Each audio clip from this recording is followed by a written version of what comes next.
Mummy તમે આ મંદિરે જતા હોય ને તો આ પર્સ અહીંયા મૂકીને જાઓ.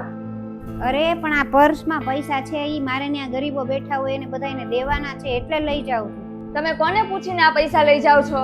એમાં પૂછવાનું હું તો રોજ લઈને જાઉં છું. આ પૈસા તમે જે લઈ જાઓ છો ને એ અમારા છે અને આજથી આ ઘર અને પ્રોપર્ટી અમારા નામે થઈ ગયું છે. એટલા માટે આ પૈસા ઉપર અને આ ઘર ઉપર તમારો કોઈ હક નથી. આ હું બોલે તું? સાચું જ કહું છું. હજી હમણાં જ તે પેપર આવ્યા છે તો મને એમ થયું કે લાવો તમને કહી દઉં. લ્યો વાંચી લ્યો.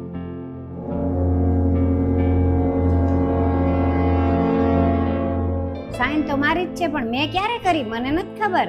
તમને યાદ કઈ રીતના હોય? જ્યારે તમે કાલે બધા પેપરમાં સાઈન કરતા હતા ને ત્યારે વચ્ચે આ કાગળમાં સાઈન કરાવી લીધી. એટલા માટે આ ઘર ઉપર તમારો કોઈ હક નથી. હવે જે હું કહીશ ને એ જ તમારે કરવું પડશે. મેં તો વિચાર્યું નહોતું કે તું આવું મારી હારે કરીશ. તે મારી હારે બનાવટ કરી? હા તો શું કરું, તમારાથી કંટાળી ગઈ હતી. તમે આખો દિવસ કીધા રાખતા હતા કે આમ નહીં કરવાનું, તેમ નહીં કરવાનું, અહીંયા નહીં જવાનું, ત્યાં નહીં જવાનું. પછી મેં વિચાર્યું કે હું આ બધું મારા હાથમાં જ લઈ લઉં તો પછી મારે કોને પૂછવાનું. એટલા માટે મેં આ ઘર અને પ્રોપર્ટી મારા નામે કરાવી નાખી. હું કેટલો તારી ઉપર વિશ્વાસ કરતી હતી ને તે જ આવું કર્યું. મેં તને મારી દીકરીની જેમ રાખી તોય તે આવું કર્યું. તમારા આ નાટકની મારા ઉપર કોઈ અસર નથી થવાની. આમ થાય કે મેં આ ઘરમાં લગ્ન પૈસા માટે જ કર્યા હતા અને સાથે સાથે તમારી છોકરી સાથે ઝઘડો કરીને એનું આ ઘરમાં આવવાનું મેં જ બંધ કરાવ્યું છે. ઠીક એટલે જ અહીંયા નથી આવતી. હા બીજું તો શું. અને મને બીક હતી કે તમે આ પ્રોપર્ટીમાં અડધો ભાગ એને આપી દો તો. મેં તો આવું વિચાર્યું નહોતું કે તું આટલો બધો મારી યાર વિશ્વાસઘાત કરીશ. તું એકલી તો આટલું બધું કરી જ ન. તારી યારે કોણ છે બીજું ઈ કે? ઈ તમને ખબર પડી જ જશે હમણાં. કોણ છે તારી યારે ઈ કે ને મને. અરે મમ્મી હજી તમે નો સમજ્યા. સારું થયું જો આવી ગયો. જો આણે કેવું કર્યું છે, બધી પ્રોપર્ટી એના નામે કરાવી નાખી. અરે મમ્મી એમાં પ્રોબ્લેમ શું છે તમને? સમજતા હોય તો બધી પ્રોપર્ટી મારા નામે જ થવાની છે ને, મારા વહુના નામે જ થવાની છે ને. આ હું કે તું? મમ્મી એમાં નવાઈની કઈ વાત જ નથી. સાઈન તમારા છોકરાએ જ કરાવી છે. તે આ બધું કર્યું છે? આ તો પારકી છે પણ તું તો મારો દીકરો છું. અરે મમ્મી એમાં હું ચિંતા કરો છો? હું તમારો જ છોકરો છું. પણ આજ તો તમારી વહુએ એવો પ્લાન બનાવ્યો ને તો મને ગમી ગયો અને મારથી પછી રહેવાનું નહીં. એટલે મેં કીધું હવે આ પ્રોપર્ટી તો મારા નામે કરાવીને જ રહું. તું આની હારે ભળી ગયો? મેં તો આવું વિચાર્યું નહોતું. તારા પપ્પા વયા ગયા પછી મેં તારી ઉપર જ વિશ્વાસ કર્યો તો તે મને વિશ્વાસઘાત કર્યો. અરે મમ્મી હવે કાંઈ નાટક કરવાની જરૂર નથી. અને સમજતા હવે તમારી ઉંમર થઈ ગઈ છે. કેટલું તમે આ બધું સાચવશો?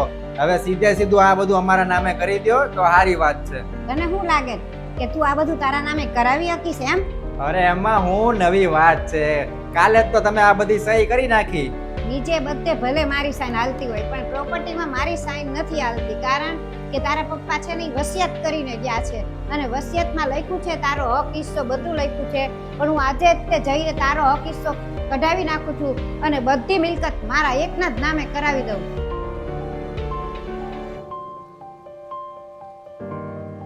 આ હું કયો છો મમ્મી તમે? તમે બેય કાન ખોલીને સાંભળી લ્યો. તમને બેયને અઠવાડિયાનો ટાઈમ આપું છું અને તમે છે ને આ ઘર ખાલી કરીને નીકળી જાઓ બહાર. અરે મમ્મી. નમસ્તે મિત્રો. આ વિડીયો તો ખાલી એક ઉદાહરણ છે કે જેની અંદર અમે દેખાડવા માંગીએ છીએ, સમજાવવા માંગીએ છીએ કે પ્રોપર્ટીના કાગળ ઉપર ખોટી રીતે સહી કરાવીને પોતાના નામે કરાવી લીધી.